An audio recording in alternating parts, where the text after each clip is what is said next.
दोस्तों, आपने भगवान शिव की 12 ज्योतिर्लिंगों के बारे में तो सुना ही होगा। वह सभी ज्योतिर्लिंग भारत के अनेक प्रदेशों में स्थित हैं। पुराणों में इन सभी ज्योतिर्लिंगों के महात्म्य तथा प्राकट्य का वर्णन मिलता है। दोस्तों, शिव पुराण के कोटि रुद्र संहिता में सोमनाथ को सर्वप्रथम ज्योतिर्लिंग कहा गया है, जो कि गुजरात राज्य के एक क्षेत्र सौराष्ट्र में स्थित है। सोमनाथ ज्योतिर्लिंग की स्थापना से संबंधित कथा कुछ इस प्रकार है कि प्रजापति दक्ष ने अपनी 27 कन्याओं का विवाह चंद्रमा के साथ किया था। दक्ष कन्याएं चंद्रमा को अपने पति स्वरूप में पाकर बड़ी ही खुश थीं, परंतु चंद्रमा उन 27 बहनों में से सबसे अधिक प्रेम रोहिणी से करते थे। इस बात से बाकी सभी स्त्रियां दुखी रहने लगीं और अपने पिता प्रजापति दक्ष की शरण में चली गई थी। अपनी पुत्रियों की व्यथा और चंद्रमा के दुर्व्यवहार को सुनकर प्रजापति दक्ष भी बहुत दुखी हो गए थे। उन्होंने चंद्रमा से भेंट की और उन्हें शांतिपूर्वक कहा, तुमने निर्मल व पवित्र कुल में जन्म लिया है, फिर भी तुम अपनी पत्नियों के साथ भेदभावपूर्ण व्यवहार करते हो। तुम्हारे आश्रय में रहने वाली जितनी भी स्त्रियां हैं, उनके प्रति तुम्हारे मन में प्रेम कम और अधिक, ऐसा सौतेला व्यवहार क्यों है? अब तक जो व्यवहार किया है वह ठीक नहीं है। अब आगे फिर ऐसा दुर्व्यवहार तुम्हें नहीं करना चाहिए। इस प्रकार प्रजापति दक्ष ने अपने दामाद चंद्रमा को प्रेम पूर्वक समझाया और ऐसा सोच लिया कि चंद्रमा में सुधार हो जाएगा। उसके बाद प्रजापति दक्ष वापस चले गए थे। इतना समझाने पर भी चंद्रमा ने अपने ससुर प्रजापति दक्ष की बात नहीं मानी और रोहिणी के प्रति आसक्ति के कारण उन्होंने अपनी अन्य पत्नियों का कुछ भी ख्याल नहीं रखा। दोबारा यही समाचार प्राप्त कर प्रजापति दक्ष बड़े दुखी हुए। दक्ष ने चंद्रमा से न्यायोचित बर्ताव करने की प्रार्थना की, परंतु बार बार आग्रह करने पर भी चंद्रमा ने दक्ष की बात नहीं मानी। तब उन्होंने उसे श्राप दे दिया, मेरे आग्रह करने पर भी तुमने मेरी अवज्ञा की है, इसलिए तुम्हें क्षय रोग हो जाए। दक्ष द्वारा श्राप देने के साथ ही क्षण भर में चंद्रमा क्षय रोग से ग्रसित हो गए। उनके क्षीण होते ही सर्वत्र हाहाकार मच गया। सभी देवगण तथा ऋषिगण भी चिंतित हो गए। तब सहायता के लिए सभी देवगण ब्रह्मा जी की शरण में गए। ब्रह्मा जी ने उनसे कहा कि जो घटना हो गई है उसे तो भुगतना ही है, क्योंकि दक्ष के निश्चय को पलटा नहीं जा सकता है। परंतु एक उत्तम उपाय है। अगर चंद्रमा देवताओं के साथ कल्याणकारक शुभ प्रभास क्षेत्र में चले जाएं और वहां पर विधि पूर्वक मृत्युंजय मंत्र का अनुष्ठान करते हुए श्रद्धा पूर्वक भगवान शिव की आराधना करें और अपने सामने शिवलिंग की स्थापना करके प्रतिदिन कठिन तपस्या करें, और जब इनकी आराधना और तपस्या से भगवान भोलेनाथ प्रसन्न हो जाएंगे तो वे इन्हें क्षय रोग से मुक्त कर देंगे। ब्रह्मा जी की आज्ञा को स्वीकार कर देवताओं के संरक्षण में चंद्रमा देवमंडल सहित प्रभास क्षेत्र में पहुंच गए थे। वहां पर वे मृत्युंजय मंत्र का जप तथा भगवान शिव की उपासना करने लगे थे। उन्होंने 6 महीने तक निरंतर तपस्या की। 10 करोड़ मृत्युंजय मंत्र का जप तथा ध्यान करते हुए चंद्रमा स्थिर चित्त से वहां निरंतर खड़े रहे थे। तब उनकी तपस्या से भगवान शंकर प्रसन्न हो गए और उन्होंने चंद्रमा से उत्तम वर मांगने को कहा। तब चंद्रमा ने प्रार्थना करते हुए कहा, देवेश्वर, आप मेरे सभी अपराधों को क्षमा करें और मेरे शरीर के इस क्षय रोग को दूर कर दें। तब भगवान शिव ने कहा कि चंद्रदेव, तुम्हारी कला प्रतिदिन एक पक्ष में क्षीण हुआ करेगी, जबकि दूसरे पक्ष में प्रतिदिन वह निरंतर बढ़ती रहेगी। इस प्रकार तुम स्वस्थ और लोक सम्मान के योग्य हो जाओगे। तब उन्होंने भक्ति भाव पूर्वक शंकर की स्तुति की। ऐसी स्थिति में निराकार शिव उनकी दृढ़ भक्ति को देखकर साकार लिंग रूप में प्रकट हुए और संसार में सोमनाथ ज्योतिर्लिंग के नाम से प्रसिद्ध हुए। दोस्तों, वहीं पर सभी देवताओं ने सोमनाथ कुंड की स्थापना की, जिसमें भगवान शिव और ब्रह्मा जी का सदा निवास माना जाता है।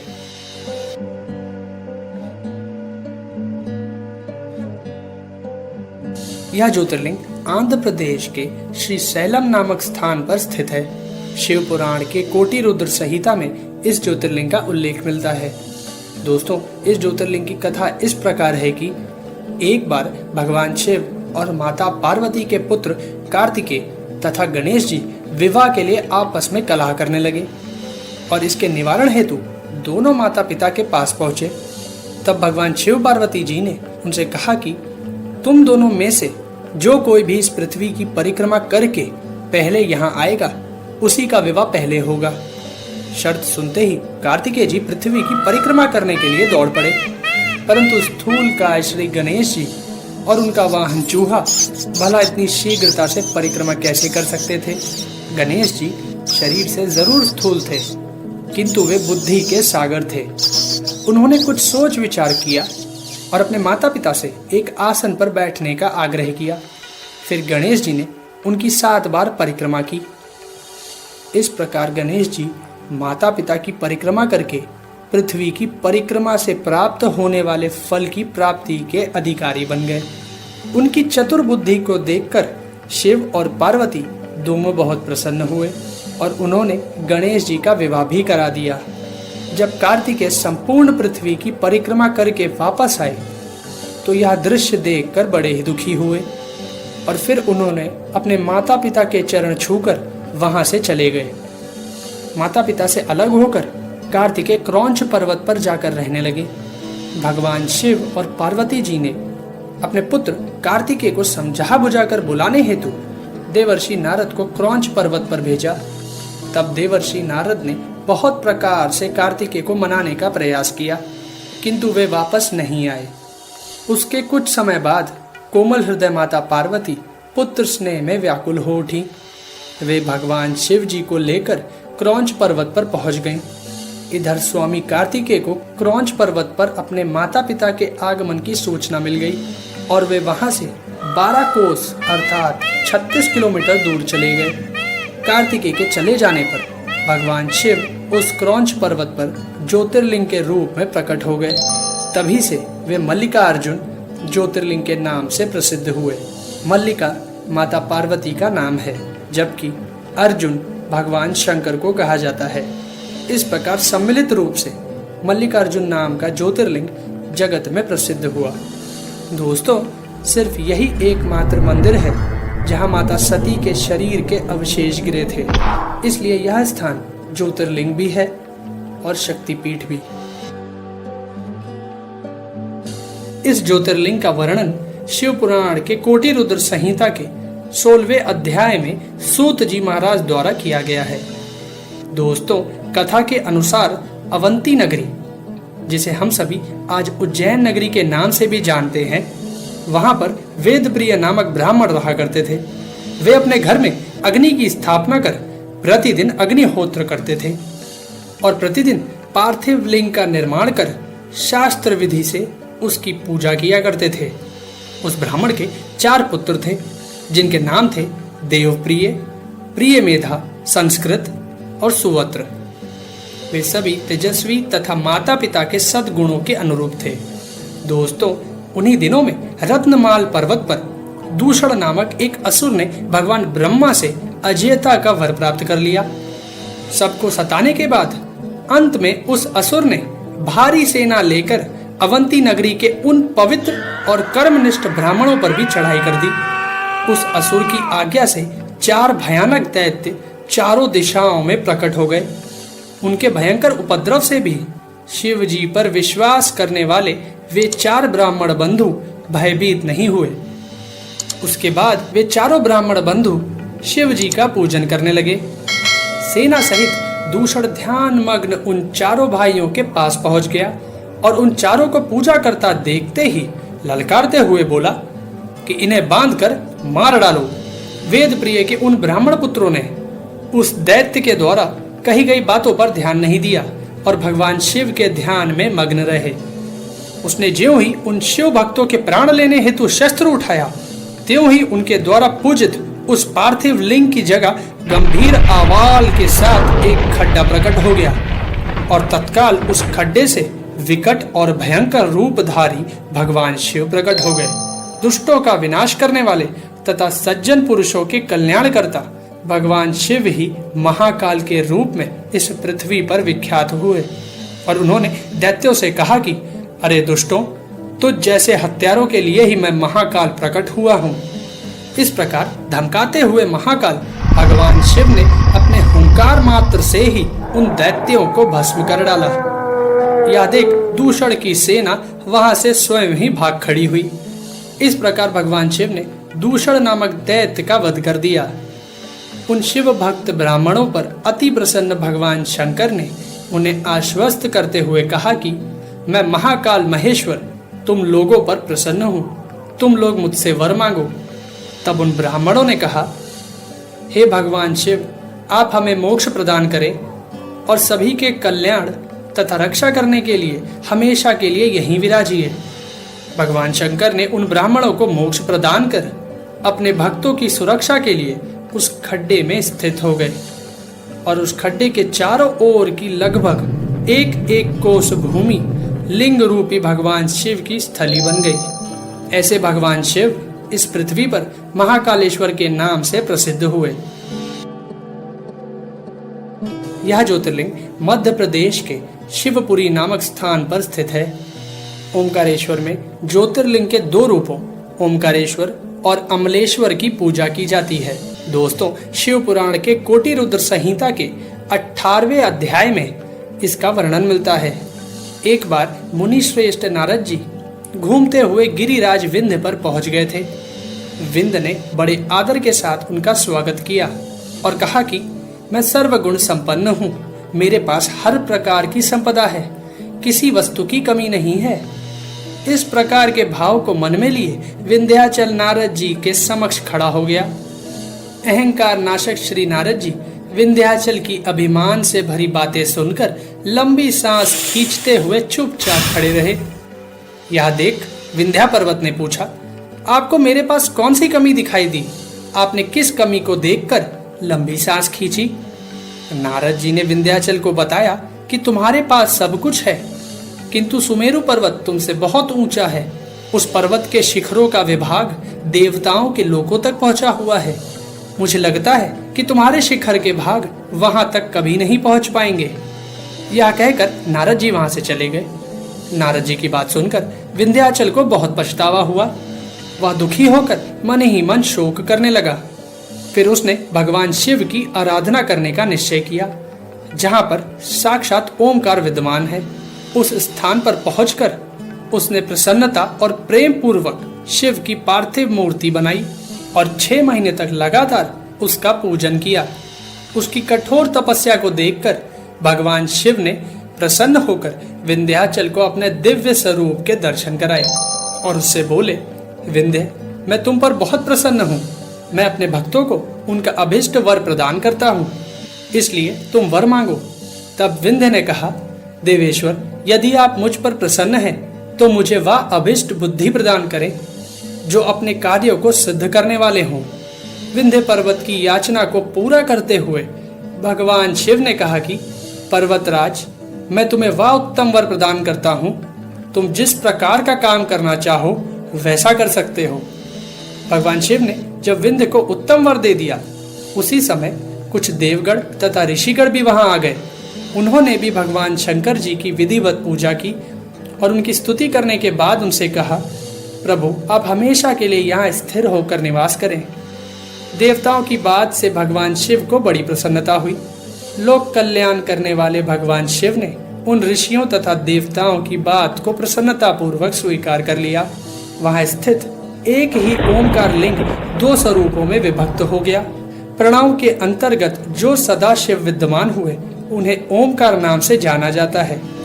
इसी प्रकार पार्थिव मूर्ति में जो ज्योति प्रतिष्ठित हुई थी वह परमेश्वर लिंग के नाम से विख्यात हुई। परमेश्वर लिंग को अमलेश्वर भी कहा जाता है। इस प्रकार भक्त जनों को अभिष्ट फल प्रदान करने वाले ओमकारेश्वर और परमेश्वर नाम के शिव के ये ज्योतिर्लिंग जगत में प्रसिद्ध हुए। भगवान ब्रह्मा के पुत्र धर्म की पत्नी मूर्ति के माध्यम से श्री हरि विष्णु ने नर और नारायण नाम के 2 ऋषियों के रूप में अवतार लिया था। दोस्तों, नर और नारायण ने ही द्वापर युग में श्री कृष्ण और अर्जुन के रूप में अवतार लेकर धर्म की पुनः स्थापना की। इसकी पुष्टि खुद भगवान श्री कृष्ण ने गीता के 4 अध्याय के 5वें श्लोक में की है। नर और नारायण बद्री वन में अपनी बनाई पार्थिव शिवलिंग के सामने घोर तप किया करते थे। भगवान शिव जी उनकी पूजा ग्रहण करने के लिए उनके बनाए पार्थिव लिंग में रोज आया करते थे। काफी समय बीत जाने के बाद जब भगवान शिव उनकी तपस्या से प्रसन्न हुए, तब वे नर व नारायण के सामने प्रकट हुए और उनसे वर मांगने को कहा। तब नर और नारायण ने भगवान शिव से कहा कि हे प्रभु, अगर आप हमारी तपस्या से प्रसन्न हैं और हमें वर देना चाहते हैं तो लोक कल्याण के लिए आप स्वयं यहाँ लिंग रूप में निवास कीजिए, ताकि आपके दर्शन मात्र से लोगों के कष्ट दूर हो जाएं। उन दोनों भाइयों के इस प्रकार अनुरोध करने पर कल्याणकारी शिव हिमालय के उस केदार तीर्थ में स्वयं ज्योतिर्लिंग के रूप में स्थित हो गए। नर और नारायण रूप में दोनों भाइयों ने बद्री वन में घोर तपस्या करके भगवान शिव जी को प्रसन्न किया था। आज उसी बद्री वन में बद्रीनाथ नामक मंदिर भी स्थित है और वहीं पर नर और नारायण नाम के 2 पहाड़ भी हैं। केदार तीर्थ में स्थित होने के कारण भगवान शिव केदारेश्वर अथवा केदारनाथ कहलाए। ऐसा भी कहा जाता है कि जो लोग केदारनाथ के दर्शन के लिए यात्रा करते हैं, परंतु यात्रा के दौरान ही उनकी मृत्यु हो जाती है, तो उसे भी मोक्ष मिल जाता है। भारत देश में भीमशंकर ज्योतिर्लिंग के नाम से 2 मंदिर प्रसिद्ध हैं। एक मंदिर महाराष्ट्र के पुणे जिले में स्थित है और दूसरा आसाम के कामरूप जिले में स्थित है। आसाम प्राचीन काल में कामरूप के नाम से ही जाना जाता था। शिव पुराण के कोटि रुद्र संहिता में उल्लिखित भीमशंकर नामक ज्योतिर्लिंग को कामरूप देश में स्थित माना गया है। पूर्व काल में भीम नाम का एक पराक्रमी राक्षस हुआ करता था। वह अपनी माता करकटी के साथ अकेला रहा करता था। बड़े होने पर एक दिन उसने अपनी माँ से यह पूछ लिया कि उसके पिता कौन है और कहाँ है। इस पर माँ करकटी ने बताया कि तुम्हारे पिता महाबली कुंभकर्ण थे और राम ने तेरे पिता का वध कर दिया, और उनसे पूर्व मेरे पति विराट थे, जिनका वध भी श्री राम ने ही किया था। उनकी मृत्यु के बाद मैं अपने माता पिता के साथ रहने लगी। एक दिन उन्होंने अगस्त्य मुनि के शिष्य को आहार बनाना चाहा, तो उस विष्णु भक्त शिष्य ने मेरे माता पिता को भस्म कर डाला। इसके बाद मैं एकांत में इस पर्वत पर रहने लगी। अपने पिता और सभी परिवारजन की मृत्यु का कारण पता चलने पर उसने विष्णु और देवताओं से बदला लेने का निश्चय किया।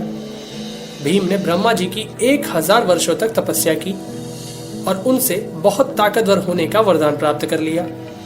वरदान मिलने के बाद उसने सबसे पहले इंद्र सहित सभी देवताओं को युद्ध में परास्त किया और भगवान विष्णु को भी युद्ध में हरा दिया।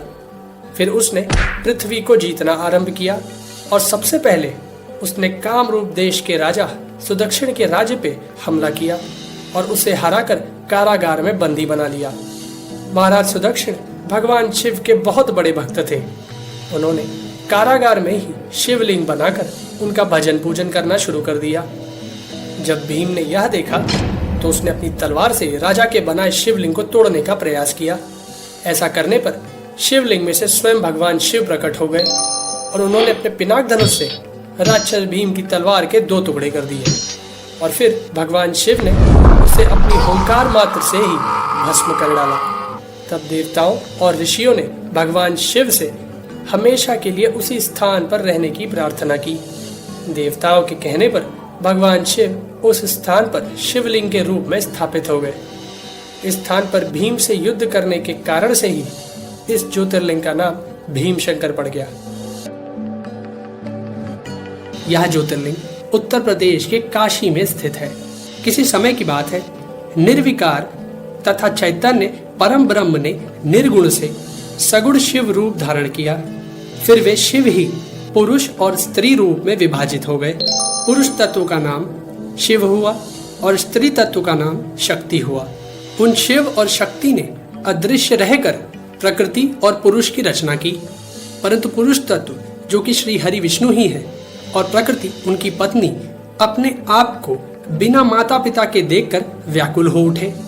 कुछ समय बाद निर्गुण परमात्मा से आकाशवाणी प्रकट हुई, तुम दोनों को तपस्या करनी चाहिए, फिर तुमसे परम उत्तम सृष्टि का विस्तार होगा। प्रकृति और पुरुष को तपस्या के लिए कोई स्थान नहीं मिल रहा था। उन्होंने भगवान शिव से प्रार्थना की।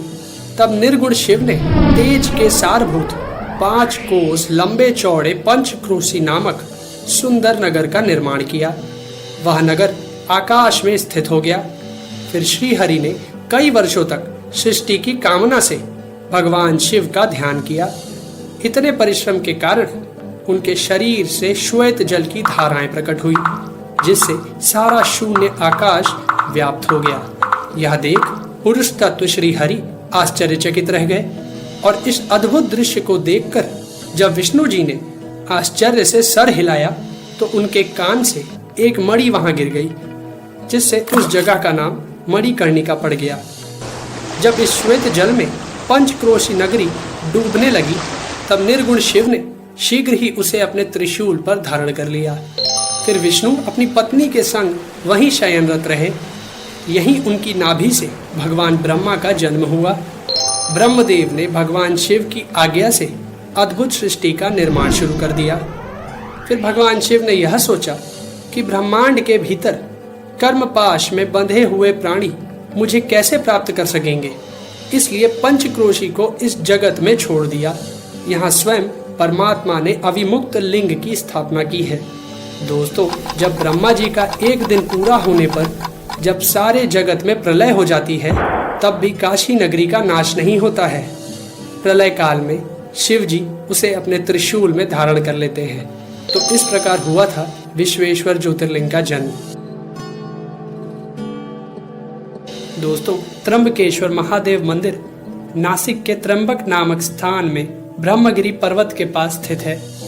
एक बार अनेक वर्षों तक यहाँ वर्षा नहीं हुई थी।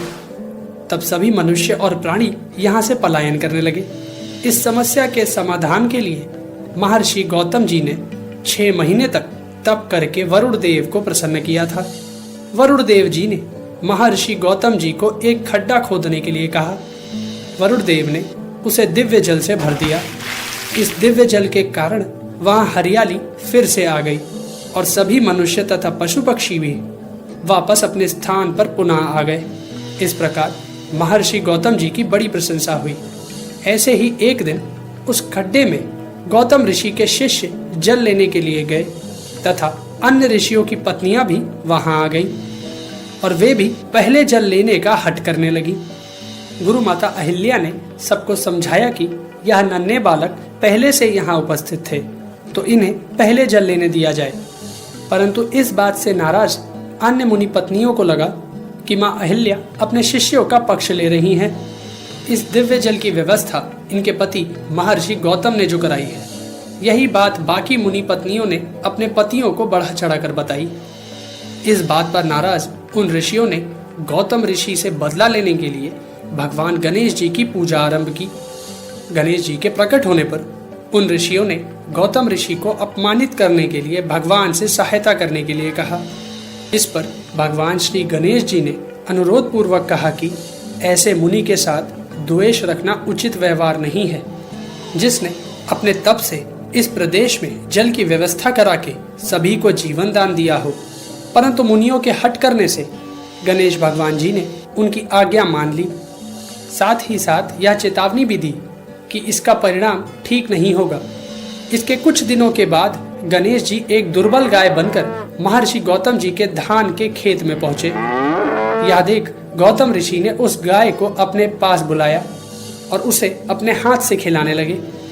उस धान के तिनके का स्पर्श होते ही वह गाय तुरंत धरती पर गिर पड़ी और उसकी मृत्यु हो गई। ब्राह्मण और उनकी दुष्ट पत्नियां पास ही छिपे थे।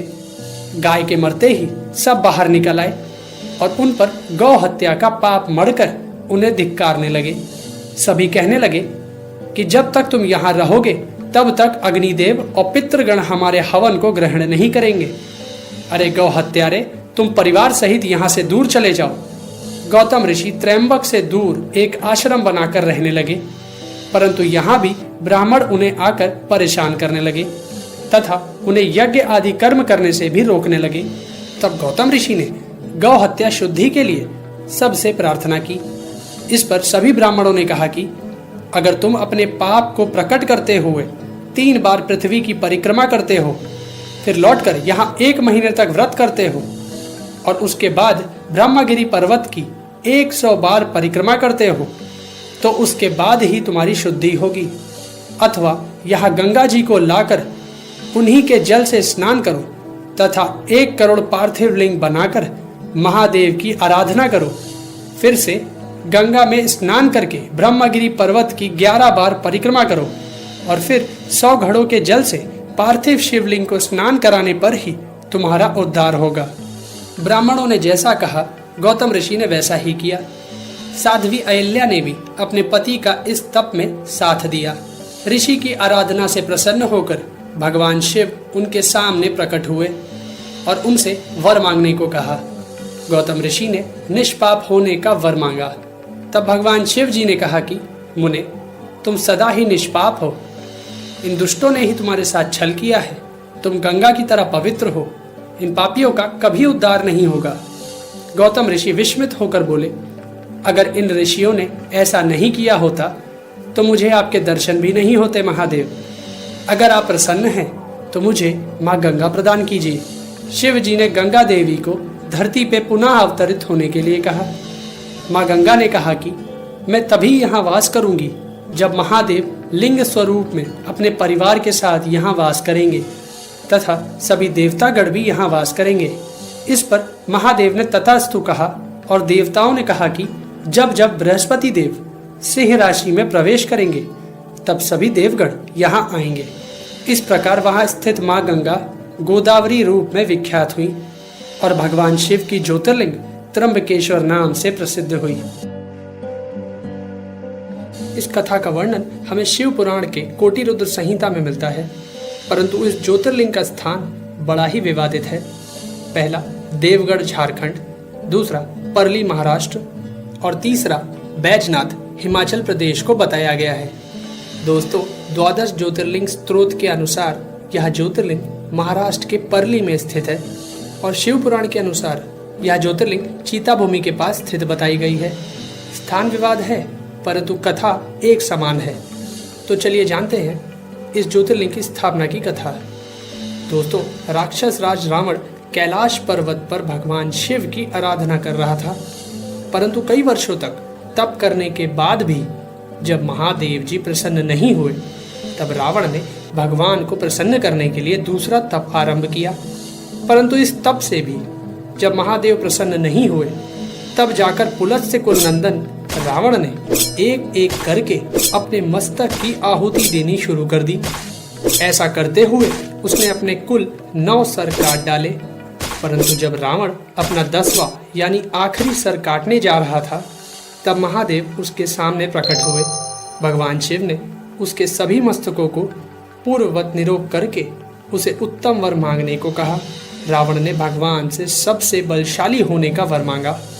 भक्त वत्सल्य भगवान शिव ने उसे उसकी इच्छा अनुसार बल प्रदान किया।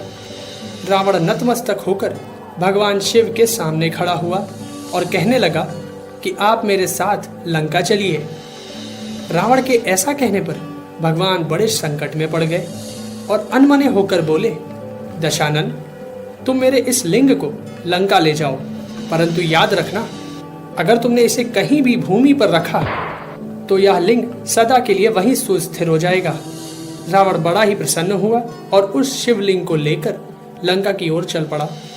परंतु भगवान शिव की माया से रावण को मूत्रोत्सर्ग की इच्छा हुई। रावण बड़ा ही सामर्थ्यशाली था, परंतु मूत्र के वेग को वह रोक न सका। अचानक उसी समय एक ग्वाला वहां से गुजर रहा था कि तभी रावण ने उससे प्रार्थना पूर्वक शिवलिंग को पकड़ने के लिए कहा। एक मुहूर्त बीतते बीतते वह ग्वाला उस शिवलिंग के भार से अत्यंत पीड़ित हो चुका था और फिर थककर उसने शिवलिंग को भूमि पर रख दिया।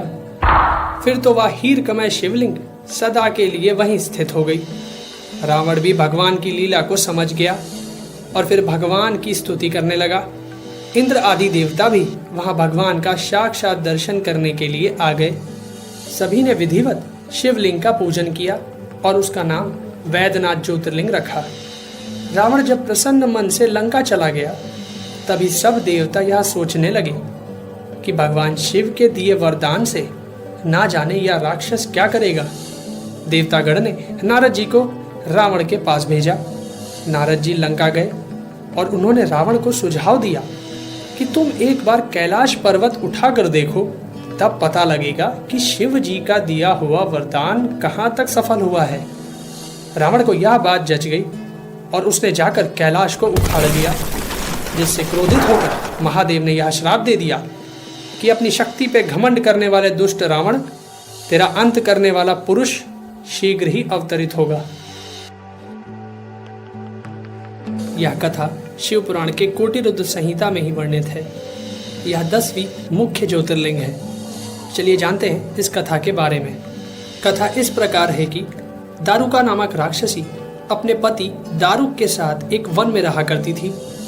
दारुका माँ पार्वती के दिए हुए वरदान के कारण इस वन को कहीं भी अपने साथ ले जा सकती थी। उसने अपने पति के साथ मिलकर पूरे जंगल में उत्पात मचा रखा था, जिससे तंग आकर लोगों ने महर्षि औरव की शरण में जाकर उन्हें अपना दुख सुनाया। महर्षि औरव ने शरणागतियों की रक्षा के लिए राक्षसों को यह शाप दिया कि ये राक्षस अगर पृथ्वी लोक पर हिंसा करेंगे या यज्ञ का विध्वंस करेंगे तो उसी क्षण नष्ट हो जाएंगे। जब यह खबर देवलोक में बैठे देवताओं को मिली तो उन्होंने राक्षसों पर आक्रमण कर दिया। सभी राक्षस इस असमंजस में पड़ गए कि अगर वो पृथ्वी पर युद्ध करेंगे तो उसी क्षण नष्ट हो जाएंगे और अगर नहीं करेंगे तो युद्ध में परास्त हो जाएंगे। इस स्थिति में दारुका उस वन को उड़ाकर समुद्र के बीच ले गई। राक्षस लोग समुद्र के बीच निर्भय रूप से रहने लगे। एक बार मनुष्य से भरी बहुत सी नावें उधर आ निकली। राक्षसों ने सभी मनुष्यों को बंदी बना लिया। उनमें सुप्रिय नामक एक शिव भक्त भी था। उसने कारागार में रहकर भी भगवान शिव का पूजन नहीं छोड़ा। साथ ही अपने कई साथियों को भी शिव पूजा करना सिखा दिया। इस प्रकार सुप्रिय और उसके साथी प्रतिदिन शिव पूजा करने लगे। जब दारुक राक्षस को इस कार्य का पता चला तो उसने सुप्रिय को धमकाया और उसे मारने के लिए दौड़ा। सुप्रिय ने भगवान शिव की प्रार्थना की। अपने भक्त की करुण पुकार सुनकर भोलेनाथ एक ही क्षण में प्रकट हुए और सभी प्रधान राक्षसों को नष्ट कर दिया। यह देख दारुक अपनी पत्नी के पास भागा। भगवान शिव ने यह वरदान भी दिया कि आज से इस वन में चारों वर्ण अपने धर्म का पालन कर सकते हैं। तमोगुणी राक्षसों का इसमें कोई स्थान नहीं है। भगवान शिव का यह वचन सुनकर दारुका अत्यंत भयभीत हो गई। शिव जी के क्रोध से बचने के लिए दारुका ने माँ पार्वती की स्तुति की और उनसे यह वर मांगा कि माँ मेरे वंश की रक्षा कीजिए। माँ पार्वती ने उसे आश्वासन देते हुए भोलेनाथ से कहा कि हे नाथ, आपका वचन तो सत्य ही है, परंतु ये राक्षस पत्नियां जिन पुत्रों को जन्म देंगी वे सब इस वन में रह सकते हैं, ऐसी मेरी इच्छा है। तब भगवान शिव जी ने कहा, तथास्तु, मैं अपने भक्तों का पालन करने के लिए प्रसन्नता पूर्वक इस वन में लिंग रूप में रहूंगा। इस प्रकार उस ज्योतिर्लिंग के रूप में भगवान शिव नागेश्वर कहलाए। दोस्तों, यह थी भगवान नागेश्वर के प्रादुर्भाव की कथा, परंतु यह ज्योतिर्लिंग का स्थान थोड़ा विवादित है। शिव पुराण और 12 ज्योतिर्लिंग स्त्रोतम के अनुसार यह दारुक वन में स्थापित है, परंतु नागेश्वर ज्योतिर्लिंग के नाम से 3 मंदिर विख्यात हैं। पहला गुजरात के द्वारका राज्य में, दूसरा उत्तराखंड के अल्मोड़ा राज्य में और तीसरा महाराष्ट्र के हिंगोली राज्य में। यह कथा उस समय की है जब राक्षस राज रावण माता सीता का हरण कर उन्हें अपने राज्य लंका ले गया था और माता की खोज में निकले भगवान राम अपनी वानर सेना सहित दक्षिण के समुद्र तट पर पहुंचे थे। दोस्तों, यह ज्योतिर्लिंग दक्षिण भारत में तमिलनाडु के रामेश्वरम नामक स्थान पर स्थित है। दोस्तों, जब बाबा भोलेनाथ के भक्त भगवान श्री राम अपनी सेना सहित समुद्र तट पर पहुंचे, तब उन्होंने देखा कि लंका नगरी समुद्र के उस पार है। इस प्रकार उनके सामने समुद्र को पार करने की विकट समस्या उत्पन्न हो गई। वह विचार करने लगे कि कैसे इस समस्या का हल निकाला जाए और कैसे युद्ध में रावण को हराया जाए। भगवान राम, जो प्रतिदिन बाबा भोलेनाथ की पूजा करते थे, इस समस्या के कारणवश वह पूजा करना भूल गए। तभी उन्हें प्यास लगने लगी और उन्होंने जल मांगा। वानर मीठा जल ले आए।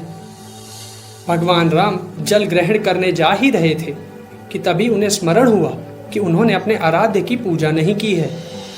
फिर स्वयं भगवान राम ने अपने हाथों से पार्थिव लिंग बनाई और शिव जी की पूजा अर्चना शुरू कर दी। उन्होंने भगवान शिव से कहा कि हे महेश्वर, आपके सहयोग के बिना मेरे कार्य की सिद्धि अत्यंत ही कठिन है। रावण भी आपका भक्त है, वह अजेय है।